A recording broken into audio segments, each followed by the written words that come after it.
Welcome everybody to our Wednesday live. We've got Eric joining us now, clearly in front of a green screen of some kind. I tried to match your atmosphere here.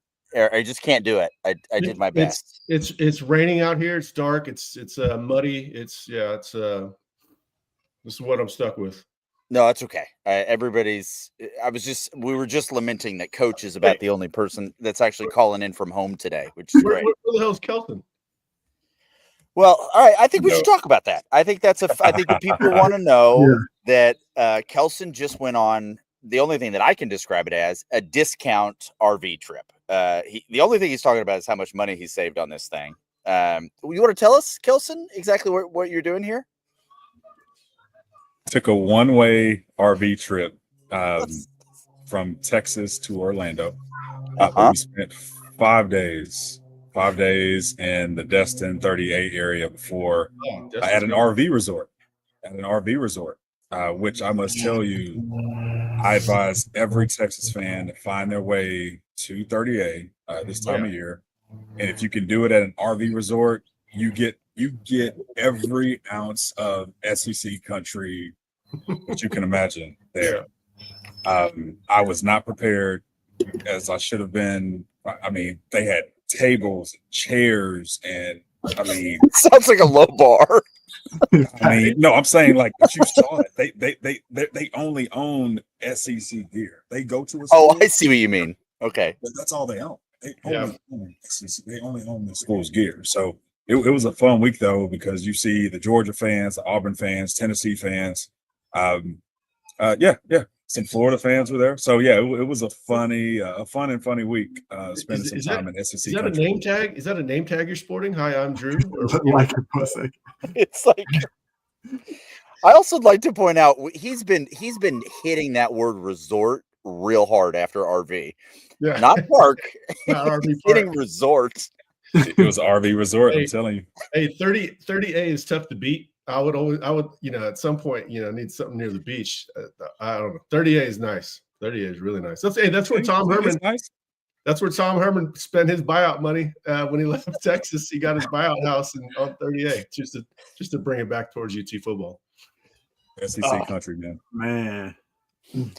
Well, thank you all for being here. We really appreciate it. We've got today. We are in the midst of recruiting. This is kind of the big time that's going on. We've got a couple commits that have announced this week. We've got some big ones that are certainly on the Texas side going to be announcing on the 4th as they celebrate America. But as we go through this, I want to invite you all to join us over at InsideTexas.com. We've got a lot going on over there, and I have to say that even if you're just a casual fan and just looking at the recruiting side of things, there's so much stuff going on over there, and we would love for you to join us. We're gonna give you this great deal. It is a little flash sale. We're gonna do this all up until August 30th. That date is pretty significant because that's when the season starts. But that's gonna get you all up the way through camp, get you a good insight into what is happening with the season, and we would love for you to join us. That's only gonna be for $1 American dollar. But let's go ahead and get into the recruiting a little bit later, Eric. I do want to talk to you about this idea of roster management, because that's something that you've been really on, frankly, from the beginning, certainly with how Sark has been handling that. But let's talk about the announcement today. We've got, and I'm probably mispronouncing this young man's name, but Derville, is that right? Kendall Derville, yeah. Yeah. So we know going into this from your reporting that we were probably looking at 4 defensive tackles. Mm-hmm. We currently have 3 in the fold with Corey Wells, Cleveland, and Berryman. Yep. So where do we stand? How are you feeling about that moving forward? Yeah, I say the same thing after every miss. Texas's big board usually remains the same, and that's why they've been able to achieve so many flips throughout the Sark era. That doesn't mean they stick on everybody, but if they feel like they have really good inroads with the kid, with the family, they like the makeup. They feel like he's, it's not 100% about money. Sure, that matters. They're going to stay on him. So Kendall Gravel, we might be writing about him in October, November, December as well. So that's not going to change. Jamie and Winfield, another guy that, it's not going to change. They're going to keep staying after their top guys. That's why, when he talks about, the standard is the standard, he means that for their players as well. These are the guys we want, so let's stick to our guns and get them, rather than, going a little further down the board than you would like. That's kind of that's the old way. That's how Tom Herman would do it. Charlie Strong, you miss on this guy, you kind of cancel him off and you keep going down. And the more misses you have, usually the players is not nearly as good. That's not how the staff operates. I imagine, especially that since they already have 3 committed, they got 3 really good ones last year. Right. They've got plenty of multiple year portal players, and they got Alex January and Melvin Hills. They're playing with house money at this point. They could literally go into finish this class with 3 and be perfectly fine.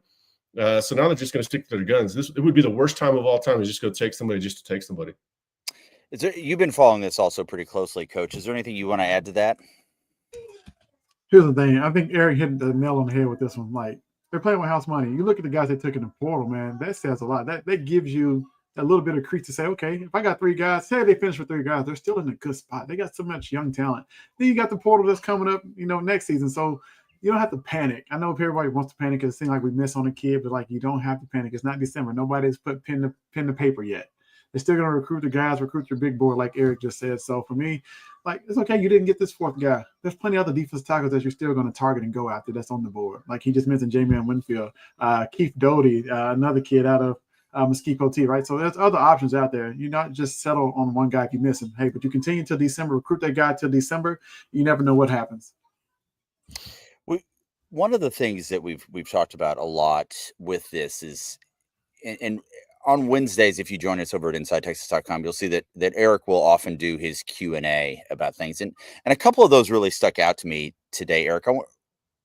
One was obviously the house settlement. That's a big area of conversation with everything, but there still seems to be some confusion as to the role of the collectives through everything. And obviously Deloitte is meant to be the sheriff of this. Mm-hmm. But one of the things that you mentioned was you felt like it was that recruiting now was almost dirtier now than it was pre-NIL. And can you expand on that? What you mean by that a little bit? Yeah, well, I mean, the money is higher than it ever was during the bag era. I mean, you would have some guys. I'm hearing about people getting upfront money, which used to be what would seal the whole deal. Right. 5, 6, 7 years ago. So the upfront money now, how real that is. Hopefully, they've got their those contracts and everything buttoned up, so they actually see the money they're being promised. But the upfront money now is in the territory of where it would be to get an entire commitment and sign the kid for 3-4 years. So that's a big part of it. You've got just a lot more money involved. You've got a lot of donors that are conditioned to giving, $15 million for NIL, which was, legal at the time. But now that, now they're not being hounded as much for that, but they still have that money to spend. So it's a very interesting landscape right now. Texas is doing its best to adapt to it. I'm not super worried about UT's place in this post-house settlement world, but we're definitely monitoring a lot of these recruitments. And, like I've said on the board a couple of times, I don't think we're going to hear Nick Saban complaining about NIL anymore. That's a very fair point. I want to take a quick second before we dig into this a little bit deeper and hear from one of our sponsors. This video is brought to you by Luxe Kitchen and Bath. Luxe has been offering high-end kitchen and bathroom remodels for 3 generations throughout the greater Austin area.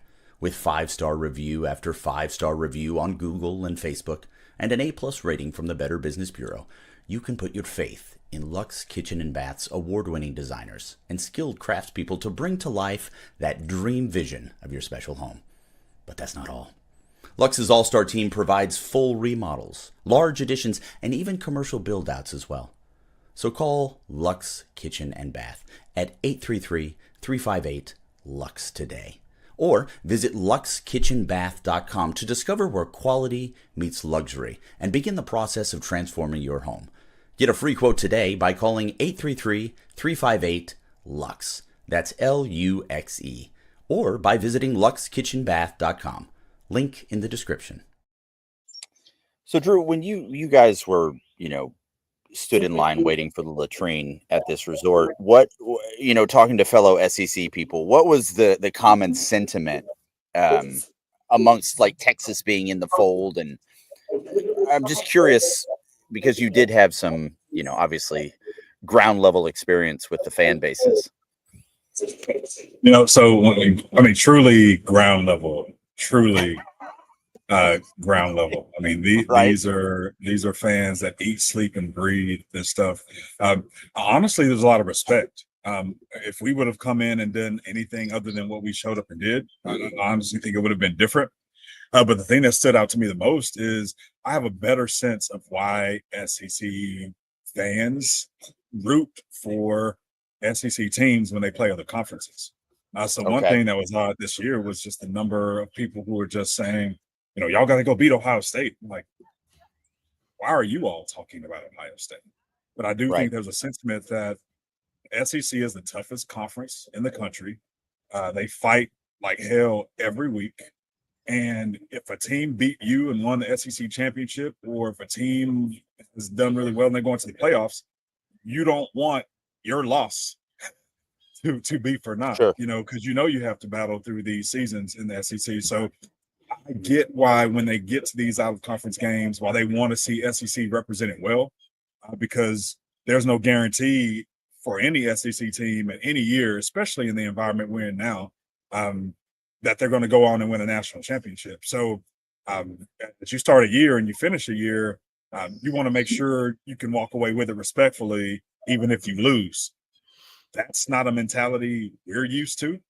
But at least I understand it, because it just really comes from a sense of mutual respect throughout the league. So I do appreciate being in a league where, yes, we do have a challenging schedule regardless of who we play against, but there's a lot more respect amongst this league, especially in the offseason, probably more so now than during the season. Sure. But it's I mean, they love their ball, man. It's going to be a fun league to be a part of. And I advise everyone, get out to 30A, get into SEC country and have some fun. Hey, one of my good friends went to UT med school, went to New Orleans, met a girl that went to LSU. And he was not in New Orleans very long, where he said our fandom is nothing near what it is to LSU and people in that part of the world. There's probably a lot of different reasons for that. I don't know if we want to alienate SEC fans by going into them. But talking football with her, his wife, and she has by far the most Louisiana name of all time. I don't want to say it, but I mean, it's just out of central casting.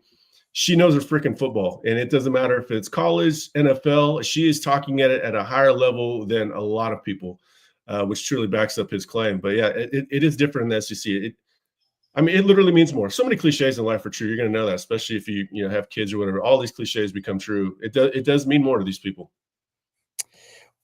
We were talking about kind of transitioning a little bit back to what Eric was saying about how, just the money's so crazy right now, certainly for high school kids, right? I just spent part of the weekend at a lacrosse tournament watching a friend of mine's kid play lacrosse, but there was a bunch of, the team was from Oklahoma, and I was talking to a bunch of former OU players, and we were talking a lot of ball, and they're just lamenting on, first of all, the money they're not making.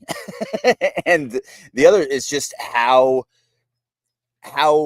objectively Oklahoma has just kind of just not handled their roster management very well. And part of that is certainly the transfer market, if we should call it that, the kids that are already in college. But one of the sentiments amongst those guys was, look, if you've got a kid that is getting a D1 offer out of high school, take it.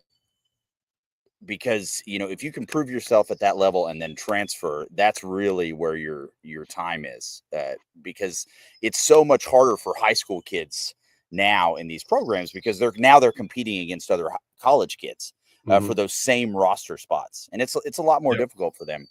But kind of going over to you, Coach, because you wrote an article today that I thought was really a really good view at the process that two highly recruited high school kids are experiencing right now, and that's Ojo and Turntine, and they're both declaring on the 4th. But I'd love to hear your perspective of it, because you really took it from the parental point of view, and I'd love for you to expand on that for us. Yeah, definitely. Look, I've seen parents ruin recruitment. I've also seen them be helpful. With these two, it comes from a good nucleus, a good foundation, of great families behind them that support them. Now, Turntime's family is a little larger. It's brothers, sisters, mom, and dad. Like, it's everybody that's involved. And everybody has their own approach to it. But speaking about those two specifically, Turntime's family, they're super involved, right? They're involved enough. They ask all the tough questions that most coaches, I wouldn't say they shy away from, but you can't just come in and tell me about football and tell me about academics. They're going to go deep into the weeds about it and say, hey, talk about safety. What's your graduation rate like? What degree plans do you have set up for the guys? Not just your basic overview stuff. Not happy to be there, right? With his dad being a former player, he understands it too, right? And so that's really helpful. On Ojo's side, the dad's more laid back, letting them kind of handle the recruitment football part. But when it comes to academics, him and mom they don't play whatsoever, right? And so it's super important. But you kind of you want your kids to kind of soar and let their own wings out and kind of go, right? Not stop them or halt them or shelter them. But at the same time, you're there for support. And these families are doing it the right way. I love the way they're letting their kids handle the recruitment, but they're there for support when they need it. And so this is the type of families that Texas recruits, right? They recruit more than just a football player, right? They recruit the entire family, because when rubber meets the road, like, it's tough times. What kind of foundation does this kid come from? I need to know what his makeup is. And so Texas is recruiting the entire family, which I absolutely love. I think you see more recruitments like this, which is why Texas has the culture that they have. And you've talked about this a little bit, Eric, about a player that may, and I think the terminology is profile to Texas. And that just goes beyond certainly the talent. It does. People talk about the family atmosphere, but that family atmosphere obviously relates to the recruit as well. Yeah, I mean, I've got a lot of kids, a lot of friends, and they take their kids on these college tours and they go to all these places and see all these different schools. What I mean by profiles of the schools, they would pick Texas if they didn't play football, if they weren't an athlete. You can just kind of see that in their demeanor, their makeup, a lot of times their character, just the personality. I mean, on average, the kid that goes to Texas is going to be a different personality than the kid that goes to A&M. And sometimes these kids are in the same family. Right now, one of my best friends in the world, he's got one daughter that's going to Texas, and I guarantee you the next one, when she comes out, is going to go to A&M. The mom went to A&M. The dad went to Texas. The one that's going to A&M looks like the dad in the face. The one that looks like the mom is going. It's just weird how kids are wired. People are just wired differently. Sure. And so, when I say that, I mean, the first time I ever talked to Turntime in person, I said, man, that kid's probably going to go to Texas. And I would have said that if I would have met him at the mall and didn't know if he played football. If people still go to the mall, I don't know if, that's the thing. I think they do.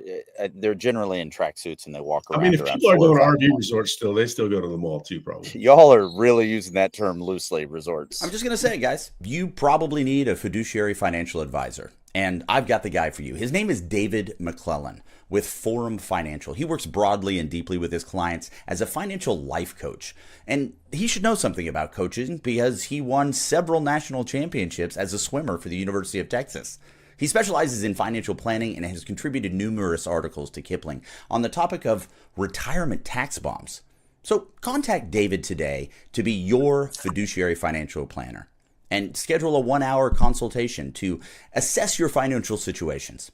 The free consultation is available, so just give him a call. The number is 312-933-8823. That's 312-933-8823. His email is also in the description below. So I want to transition over to this idea. And again, this was something I was talking about earlier with the Oklahoma folk, and it's the idea of roster management. I know you've talked about this, Eric. I know we've all kind of talked about how this is almost Sark's sneaky superpower is really understanding this aspect of the game. And for those of you that are interested and really want to dig in this a little bit deeper too, I really recommend that you check out our good friend Paul Wadlington's book. It is out, available now. He has an entire section on roster management. It's really great. I just read it this morning. This is one of those books that I try to buy, frankly, as many of them as I can. Just bought my dad one. He's going to be getting his tomorrow. This is the type of thing that really sets you up well for the season. So please check it out. The link is in the description. But let's talk a little bit about this concept of roster management. We are now in... I was talking to my dad the other day, and he was like, the thing that I just can't wrap my head around is the idea that you're going to pay a kid, millions of dollars, and then a year from now, he's going to transfer to another school. And I asked him, I was like, well, where are those kids transferring from? Because you don't often see the case where a high school kid is getting paid boatloads of money and then they're transferring out of a Texas, a Georgia, an Alabama. Those folks tend to be a little bit more disciplined in the amount of money they're offering these kids coming out of high school. And I'm curious if you can kind of expand on that concept a little bit for us, Eric. And when we say roster management at this level, what does that mean? Yeah, I don't know. I don't know if that's true. First of all, some of these guys are getting 2-year deals and then going after that second year. If you're wondering why so many A&M D linemen left and are going to get drafted out of other schools, look no further than how a lot of them left after 2 years.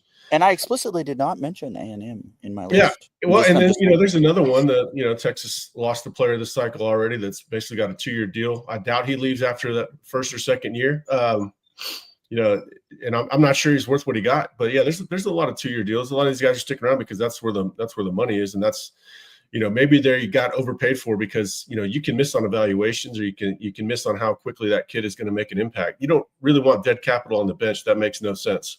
Right. So what I mean by roster management is it's what I've always written about recruiting is every class is not a class itself. You have to marry it to the roster. It's meeting roster needs. The 2022 class of A&M's was always destined to fail because they had way too many defensive linemen. Just a huge overemphasis, allocation of capital towards the D line rather than the rest of the roster. And they're still dealing with those battles right now. Sark has done a very good job of, if they go heavy at a position 1 year, they're likely to go a little bit lighter the next year, not necessarily with bodies, but with how much they're spending. So when they get, Justice Terry last cycle, they're probably not going to get a Justice Terry this cycle. The one difference might be something like quarterback, where you just have to make sure you need a quarterback to keep healthy at the most important position. Roster management is addressing needs, and sometimes you do that through the portal, sometimes you do that through high school, and a lot of times they're doing this pretty much nonstop, no matter what. They're doing it through development. They're doing a tremendous job with it. Roster management is hurting them a little bit in recruiting right now because they do have such a strong roster. At a number of positions. They went heavy at wide receiver last cycle, so people are wondering where a 5-star wide receiver is. You got to keep that in mind. Running back is pretty stocked. They don't want to take a kid that's going to be expensive and not play. They will take a kid that's expensive but will cut in line. But if not, they might be content to take a more affordable player that they can develop over time. Jonathan Brooks sat for 2 years before he blew up. Maybe they can go find a kid. Ashton Roden from New Boston. I'm not saying he's Jonathan Brooks, but when I watched that kid's tape, I'm thinking, man, he's pretty damn good. I felt the same way I couldn't believe Brooks didn't blow up. His recruiting profile didn't blow up. Roster management is pinpoint accurate right now. It's been a strength since Sark arrived. I've got a question here that ties into this, and I just couldn't disagree with it anymore. The difference between Sark and Saban: Sark is a game day X and O coach. Saban was a CEO coach. Yeah, I think both of them are total football coaches, what I call. I think CEO is a bit of a backhanded compliment. Saban would have historic offenses while being having a defensive pedigree. Sark just had probably one or two best defenses in the country while having his offensive pedigree. I don't agree that Sark is a game day coach, and in fact, that I could even say something negative about him. Sometimes he's not the greatest game day coach. I do think he's a good one, but maybe not what his reputation might be. I think he's a fantastic year-round manager of the program. I think all gas, no brakes doesn't apply to the offense. I think it applies to the macro overall mindset of the program of going hard every single day, stoking competition, culture, and all that. I think Sark is a fantastic total football coach. And once he gets that national championship, I think most everybody will agree with that. Very much appreciate all the questions coming in. Please do bring them in. We do have one. I want to switch over now a little bit to some more, again, of the recruiting stuff. And this is a comp. I'm already seeing a smile from you, Coach. I'm going to throw this one to you here. Is it a stretch to compare Jermaine Bishop to Ted Ginn Light?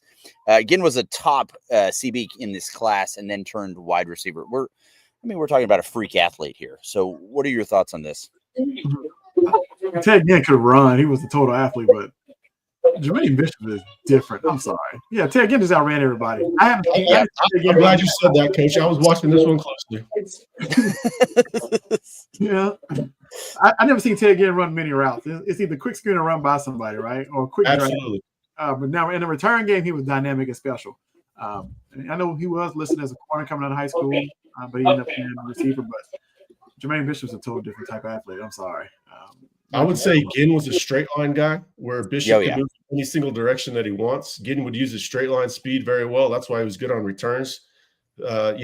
Fast from point A to B. Bishop is a different athlete, way looser hips. That's why Bishop could be a fantastic corner. I think that Gideon ranking as a corner is 100% off. You can't play corner without moving in every single direction, and I don't think that was Gideon's game at all. Bishop is a can't miss guy, hands down, across the country, can't miss guy. I mean, for me, and maybe because I played against Ted Ginn, same class. No, he's a class. Yeah, same class. No, completely different dudes, man. Bishop is a dog. You could put him at quarterback. Like, you could literally put him anywhere, and he'll make everybody around him better. You'll see. Keep watching, keep following this kid. You will see. Yep. We've got a question here. Again, this goes back to the roster management. Certainly some kids coming off of injury. We're hoping to see them very healthy coming into this. And what are the expectations on a few players who are coming off injury? Williams, Baxter, Vasic, and Zena. I've heard you say already, Eric, that this is the healthiest you've seen Vasic since he's been on campus. Yeah, he's good. He's good. He's good to go. All those guys are good to go. Who was the list? We got Derek Williams. Oh, sorry. Let me bring that back up. Yeah. So we've got Williams, Baxter, Vasic, and Zena. Did that luxury resort lose Wi-Fi? We sure did. Yeah. Well, he's at a hotel now. Who knows? Who knows what he's doing? Derek Williams is looking really good. I think he's on pace to start. He's going to have a good August, though. Moving well in 7-on-7, which I think, that's key. You're going to get a good read on somebody coming back from a knee injury if they're playing DB in 7-on-7. So far, so good. Baxter, same with him. Not 100%, I wouldn't say, but I think he's on pace to be 100%. Maybe October. I think they're going to bring him along slowly. I'm not sure that he's going to get a lot of carries against Ohio State, and then September is kind of just play everybody month, get everybody right. I'm expecting them to put him on a bit of a pitch count early in the season, not necessarily out of need, but because he is coming back from a significant injury, and it's a long, long season, especially in this day and age. Vasic, great. Looking great. And Zena's fine. Zena's had it was an injury that he had to miss time from spring ball, but I think he had surgery, and it's not a big issue. So everybody's good. I think the only person really nursing an injury right now is Jaden Chapman. Maybe he missed some time, but health is really good for the team right now. I want to talk a little bit about, again, this is a topic that comes up quite a bit, and we're going to go back to Mike G here. The window of opportunity is closing on Texas. If they don't win the SEC or national in the next couple of years, it will get a lot harder. And the reason I bring this up is because, again, one of the topics that comes up quite a bit is obviously attrition. We know what 2025 is going to look like. What does 2026 look like? And you've mentioned this specifically, Eric, and I'd love to get both of your thoughts on this, but the idea that we're going to have probably top 2, 3, certainly top 5 defense this year, but we're losing some starters that have got a lot of games under their belt. You're not as bearish, as it were, on the 26 defense. You still think they're going to be in pretty decent shape. But what does this look like when we talk about these windows of opportunity? What are your thoughts on this? Well, I mean, Texas is built to win for a while. Here's the paradox of what Mike G is saying. The only reason I would worry about Texas in a few years is if Sark won a national championship and left. That would be it, and which would mean that the window of opportunity, they succeeded within that window. I called it a 3-year window, going back to 2023, I believe. Yeah, 2020, maybe it's 4. Yeah, I had them in the playoffs then too. So yeah, it's been about a 4-year window with Quinn, and then 2 of Arch. Maybe it's 1 of Arch. Maybe it's 2 of Arch. But it goes back to what we're talking about with roster management. There are litters. There's a ton of NFL draft picks that we haven't even seen hit the field yet. It's right. All over the place. I know how these guys are stacking up in practice against one another. Now, maybe they're not as experienced. They're not always as assignment sound as the veteran players you expect that. But in many cases, they're more athletically gifted than the people ahead of them. And given the track record of the coaches developing them, there should be zero concerns. I'm not sure Mike G's a Texas fan. It sounds like he might be an Alabama fan. There's zero reason to worry about Texas, in this new climate. They're going to be competitive with NIL. They're going to win over a lot of recruitments because a lot of kids tend to profile to the school that are very talented. As long as Sark is the head coach, you got Diabell. I mean, Diabell's like getting Arch again. So as long as Sark's still around, it's a wide open with. Yeah, there you go. That's fine. I'm glad you're here.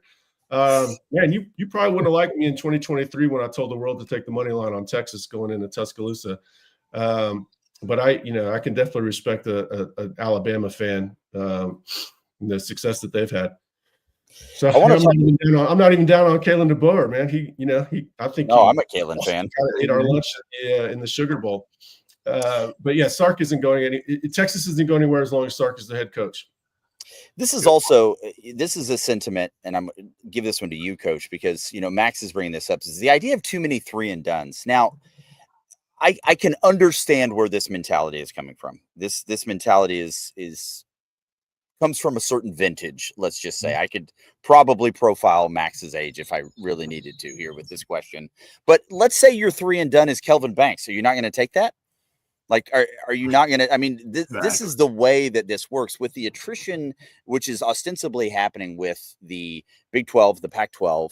You're centralizing and focusing that talent into basically 2 leagues now. Right. There's going to be some depth in there, and yeah, you may be a 3-and-done, you may be a 2-and-done. What are your thoughts on this, Coach? I mean, I guess we got a new problem on our hands, right? We were complaining about no draft. Right? Yeah, fair enough. Yeah, 3-and-done guys, but the biggest thing to me is the development with it. It's the foundation that's already built. I want to say I wrote about this last week, and you just talked about a little bit with Sark being there. Like, the foundation is there. How many coaching changes have they had? Not many. So the kids that are in the same system getting the same message from the same coaches, right? It may be tweaks here and there, but they're being developed. So you have a 3-and-done guy. The next guy up he may be on his 3rd year now. Look at Trevor Gooseby going into his 3rd year, right? Here's another one. So for me, it just means the success of the program. You're going to continue to get better players come to your program because everybody wants to go to the league. So there's nothing wrong with having too many 3-and-dones. I think that's a good thing. It means you're winning. It means you have a lot of success. Continue to bring those guys on. To me, that's a good problem to have. The more you have, the more the merrier to me. So with this, we've got I think we should just go ahead and let's be vulnerable here for a second, Coach. We've got Turntine and Ojo coming over the day that we celebrate America. How are you feeling? I feel good. I really do, man. Like, see the smile on my face. I feel good.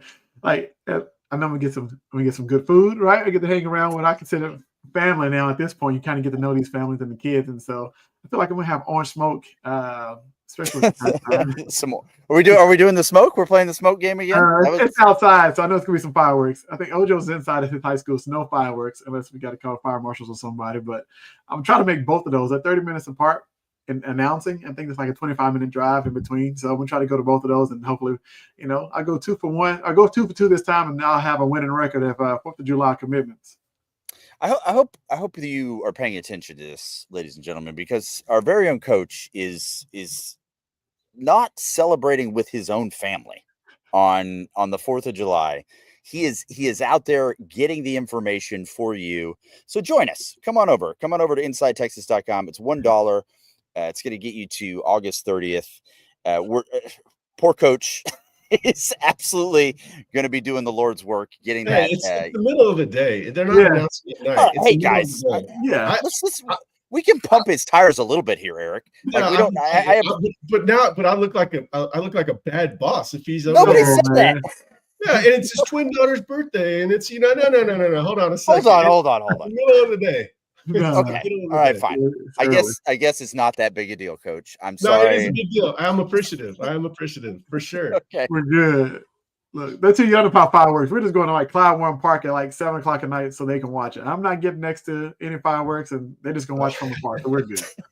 Okay.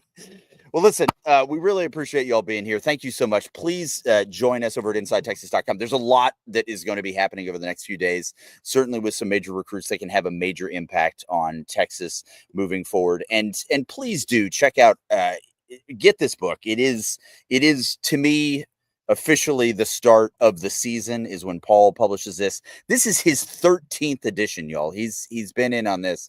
And if you know anything about Paul, you'll know that this is not only an incredibly informative, but a very, very fun read. Thank you guys so much for being here. I do appreciate this is This is a lot of family time for folks, but the fact that we're able to get together and bring this for the fans is really, really important. So thank you so much. We really appreciate you guys being here. Again, join us over at Inside Texas whenever you can. Thank you so much. Take care.